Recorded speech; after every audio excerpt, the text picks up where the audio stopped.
Mengapa semua yang asik-asik itu diharamkan? Mengapa semua yang enak-enak juga diharamkan?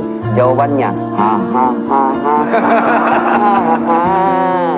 Itulah perangkap setan, umpannya ialah bermacam-macam kesenangan. Bahwa manusia itu adalah binatang yang berakal.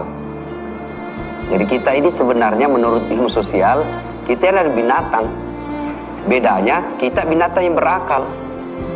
Itulah sebabnya agama hadir untuk menyempurnakan akal kita. Kalau ada manusia yang tidak menggunakan akalnya, maka bisa jadi mereka lebih hina dari binatang. Itu dalam Quran dijelaskan. Ya, kok bisa lebih hina dari binatang? Contoh, ibu saya di kampung sampai sekarang masih pelihara kambing. Itu kalau ada kambingnya nakal, dia panggil penjualnya. Woi, balu iye, jual ini. Sampai di pasar, Aji, dia kata beli, tidak ada orang beli. Bawa pulang, potong. Akhirnya apa? Dagingnya dibagi-bagi. Ya, yang daging bisa jadi sate kambing. Tanduknya pun jadi perhiasan. Pipinya jadi sop pipi, lidahnya sop lidah, ekornya sop buntut, kakinya sop kikil. Semua dipakai. Itu kambing. Ya, kalau dia ganggu temannya, jual. Tidak ada yang beli, potong, dinikmati. Tapi kalau manusia tidak pakai akal, ganggu orang, zina, tukang bohong, tukang tipu, jelek pula mukanya, bau keteknya. Mau dia apa, bos? Hah? Jual, siapa yang mau beli? Jadi kalau kambing tidak ada yang makan, dia ganggu temannya, kita bisa jual. Tidak ada yang beli, kita potong makan bareng-bareng. Kalau manusia, siapa yang mau beli? Dipotong, siapa yang mau makan dagingnya? Itulah agama mengajarkan mereka lebih hina dari binatang. Maka Ramadan ini Allah hadirkan untuk memaksimalkan akal kita. Apa hubungannya?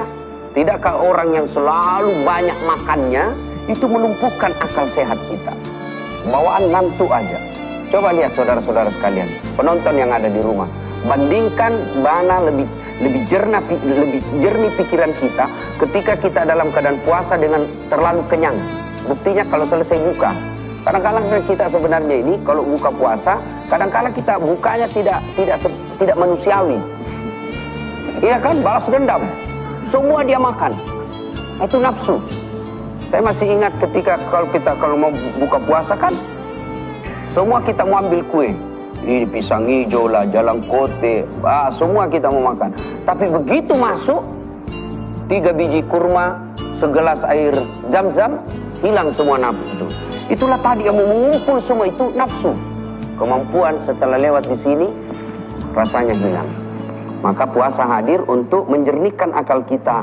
Karena orang yang berpuasa, cenderungannya lebih jernih pikirannya daripada orang yang banyak makan.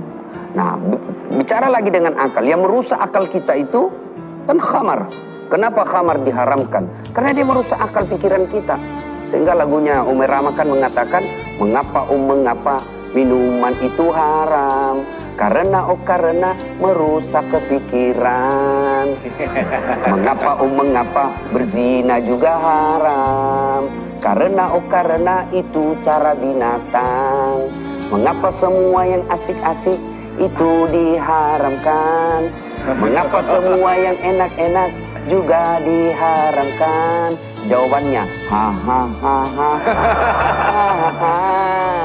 Itulah perangkap setan, umpannya ialah bermacam-macam kesenangan.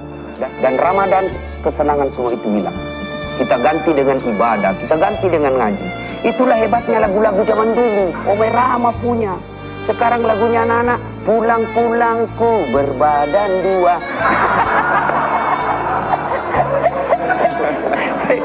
Jadi jangan semua diharamkan. Ini anak-anak sekarang yang baru belajar agama 1-2 bulan, lagu saya diharamkan semua. Tergantunglah. Kalau lagu dakwah bolehlah. Nah, lagu dakwah tadi yang saya sampaikan, kenapa khamar diharamkan? Karena merusak akal. Kenapa berzina haram? Karena itu cara binatang. Tidak perlu akad nikah. Masa ada kambing akad nikah? Mengundang dengan hormat Ustadz Abdul Somad untuk menyampaikan khutbah akad nikah terhadap pernikahan kambing saya. Wah, pelecehan terhadap guru, bos. Nah, itu kenapa dilarang? Karena dia merusak akal. Maka Ramadan hadir untuk memelihara akal kita. Ya, percayalah saudara, setahu saya, puasa itu menjernihkan akal.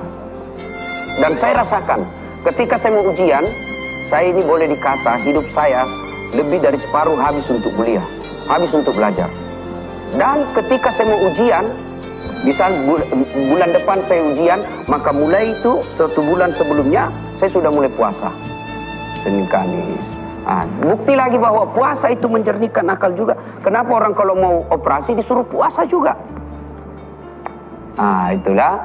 Jadi sesungguhnya agama hadir ini untuk memelihara akal kita. Memelihara akal. Kenapa memelihara akal? Karena kalau tanpa akal kita bisa lebih hina dari binatang.